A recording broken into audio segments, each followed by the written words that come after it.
Wendy here, aka the Thrifty Sewist. If you're new here, thanks for checking me out.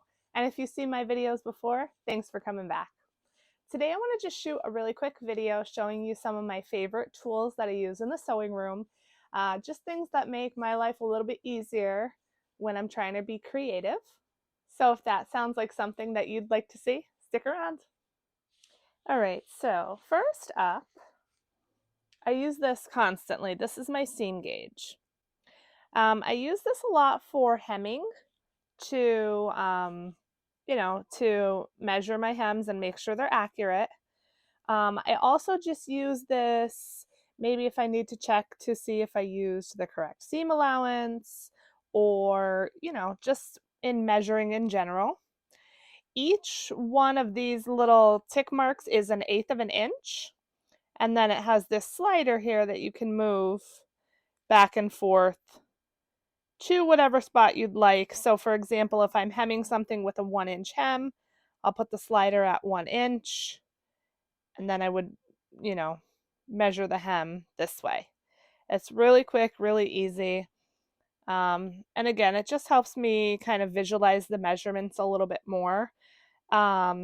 This also actually helped me with figuring out seam allowances on my serger, because we know, or at least it's said, that the serger stitches are about 1/4 of an inch. So if you have a 3/8 inch seam allowance, this is your 1/4 of an inch mark right here. 3/8 would be 1 additional little tick mark. So I know that I'm going to cut off about 1/8 of an inch if I'm doing a 3/8 inch seam allowance. Hope that makes sense. So that's my first tool. I love it. I'm lost without it. I have several other seam gauges, but I like this one the best. A couple of the other ones I have like indentations and things like that. I don't know. I just really like this one. I'm honestly not sure where I got this, probably at Joann Fabrics or something like that. But this is definitely my favorite. Next up is Wash Away Wonder Tape. This is like a faux brand, or it's not, the Wash Away Wonder Tape brand. It's just from Amazon. I will try to link this below. Actually, I'll try to link everything below in the description. I'm probably not going to be able to find the exact versions of some of these things, but I will link similar ones. So this is really handy to have on hand. It's not something you're going to use all the time, but it's something that I never like to be out of, because when you need it type of thing. So it's a double-sided sticky tape, and basically you just use it to hold things that either are in a place that's difficult to pin, or things that maybe need a little extra hold or something like that. It just comes in really handy. And because it's wash away, the first time you wash the garment, it washes away. So definitely recommend having some of that in your sewing room. And along the same lines as that, something I also don't ever go without is fray check. This I use to finish all of my serger tails, so I don't weave them through or anything like that. I know a lot of people do that. I'm lazy, so I just cut the tail off, put a little dab of fray check, and then it's good to go. It's essentially like a glue, and it doesn't wash out or anything. I've never had any issues with this, so I definitely recommend, and as I said, something that I always like to keep on hand. Next thing I like to always have is a pair of snips. I have 3 machines. I have a sewing machine, a serger, and a cover stitch. I like to keep a pair of snips at each machine so that when I need to cut my threads, I'm not kind of looking all over for my scissors. And these I got free in like an order from some fabric shop. There's a couple different versions that I have, but they're really sharp, and just really easy to quickly clip the threads at my machine. So I keep, like I said, 1 set of these at each of my machines. Something else I keep at my machine, primarily my sewing machine, is this right here, this measuring gauge. Um, this I got at Hobby Lobby for literally like $3. My son, who is 4.5, just recently lost mine, so I had to just go pick up another one because I use this a lot. So, what I usually use this for is just checking my seam allowance at the sewing machine. I don't do a lot of sewing at my regular machine. So the lines on there that kind of give the measurements, they're not as helpful to me because I don't have them memorized which one's which. Instead, I use this. So what I'll do is I'll put my needle down and I'll put this right up against the needle to see, where my seam allowance would be. So 1/2 inch, 5/8, 1/4 of an inch, 1/8, 3/8, 2 inches, 1.5 inches, 1 3/4 inches, and then 1 5/8 inches. It has all those measurements on it. So again, just super helpful. I always keep this at my machine just to kind of double check my seam allowances. Next thing is, this is my favorite wash away pen. It's made by Cricut. You can get this on their website, but also I think at like Michael's, Joann's, maybe Hobby Lobby, stores like that. They have other wash away pens. I have other wash away pens. I don't know. I like this one the best. It always washes away for me. I've never had a problem. It has a pretty fine point there. And I mean, it's dark enough for most fabrics. And they last pretty long for me. So it's just my favorite. There are, other versions that maybe are around the same price. I'm not exactly sure how much these are because I haven't bought one in so long. That's because they last so long for me. So this is just my favorite. And then as a bonus, if you do anything with fabric in your Cricut machine, if you have one, this will go into your pen holder in your machine to make markings on your fabric, like a seam allowance marking or something like that. So that's my favorite wash away pen. The next tool you probably see in every single like sewing tool video, but it's a rotary cutter. I don't like to pin paper patterns on fabric and then cut with scissors. It's just not my jam. It's so much faster and easier to cut with a rotary cutter. This one is 45 millimeters. This one I use most often, but I also have a smaller one. This one's 28 millimeters, just to get around like little curves and angles and things like that that are a little bit too tight for the bigger one. The blades for these can get a little pricey though, the replacement blades. I have heard that people go to, I think, like Tractor Supply and like hardware stores, and they have rotary blades. I've personally never tried it, but if you're looking for cheaper replacement blades, that might be something to look into. I believe they're the same exact blades. It's just that for whatever reason, when they say they're for sewing or fabric, they jack up the price. So that might be something to look into if you need some replacements. Next thing I keep at all of my machines, well, not my regular sewing machine, but my serger and my cover stitch, is a pair of tweezers. These are just the tweezers that came with my serger. I also have the pair that came with the cover stitch. And they just are super helpful for threading. I like to pull the threads out the back with this or anything like that. So just a handy, quick thing. If your machines did not come with these and you're kind of struggling with threading, just grab a pair. I'm sure you could probably find a pair of these at the dollar store, just to help you, like I said, grab threads behind the needles and all of that. Okay, next thing is this little mini vacuum.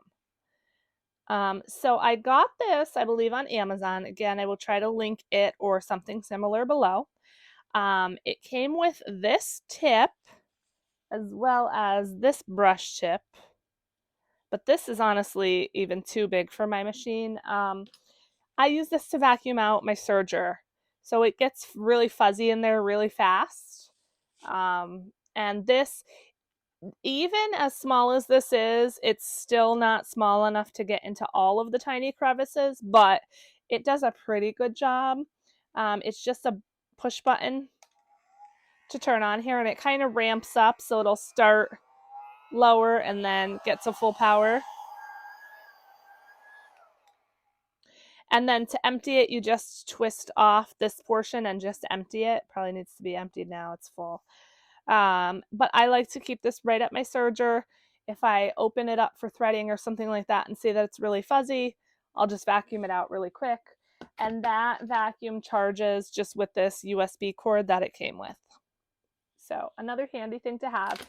I did originally buy a set of attachments for the regular vacuum. It came with like a long hose and then similar attachments to this, but it was just a pain dragging the big heavy vacuum down here, trying to find a place to plug it in, hooking up the hose, hooking up all the attachments. So this is something that I can keep right at my machines and just use it really quickly whenever I need it. Next are these sewing clips. I have showed these, in several other videos. I mean, I use them all the time instead of pins. I rarely use pins because I feel like pins take more time to put into the fabric, and I'm always trying to save time. So these are not Wonder Clips. Wonder Clips, I believe, is like the famous brand. These are a generic brand, but I will link them below. But super easy. You just clip the fabric together instead of pinning. And there are occasions when you do still need pins. Like obviously, you can't clip something together in the middle of a garment, but 99% of the time you can use these clips. So definitely something I recommend. This originally was a pack of 100 and it did come in like a tin. I just have them in here because I have like a pegboard that this slides into for storage. Not that I ever put them in there because they're just always on my table here. But, they do come in a nice little storage tin also if maybe you don't have anywhere else to store them. For my pattern weights, if you're looking for good, cheap pattern weights, I use these. And what this was one tile sheet from Home Depot. So, you go in the tile aisle, you get just one, I don't know, what is it, like 10 by 10 or 12 by 12 sheet. And I just literally just cut them apart with scissors. They were all connected like this. Okay, and these are my pattern weights. It's very affordable and you get a ton. So I have this container, I have another full container, and then I think a third container that's like 3/4 of the way full. So you get a ton of them. I personally, if I'm using pattern weights, which I don't all the time because I cut with a projector, but if I do, I kind of like a lot. So, you get a lot of bang for your buck there. So definitely recommend that. And you can probably jazz them up too. Like if you wanted to put some vinyl or something like that on these to make them prettier. I don't really care what they look like. So just an idea there for pattern weights. And the cutting mat, of course, definitely recommend. I think probably most sewists have that as well, but if you are going to use a rotary cutter, you want to get a cutting mat because your table otherwise will be scratched and have, marks and cuts in it and all of that. So you can get, cutting mats all kinds of places, different sizes and all of that. But definitely recommend having a cutting mat. And last but not least, the thing that probably no sewist can live without, a seam ripper. I like this one from Cricut. This is the first seam ripper I ever got when I first started sewing, and it's still the only one I use to this day, pretty much. So, can't get the lid off. Super sharp. It has never dulled in all the years I've had it. I've had it for, I don't know, maybe 5 years or so. It's nice and small. And like I said, every sewist, even if you're the best of the best, I'm sure has times where you need to seam rip. So no sewing room would be without this. I also just want to show you quickly these little printables that I have stuck on my wall. This one I use a lot. I just never, I don't know, place any importance on remembering, a fat half versus a half yard and all of that. So this shows you this is the full yard. A half yard is, sorry for the shakiness. I'm trying to hold the camera. A half yard is the fabric cut in half this way, and then a fat half is the length of the fabric but cut in half vertically, I guess you could say. So that helps me, especially on like some fabric sites that offer fat halves and half yards. That helps me to determine, what I want to order. I also wrote here this S, if you can't tell, that's an S, would be the selvage of the fabric here, and then the stretch typically would go from selvage to selvage.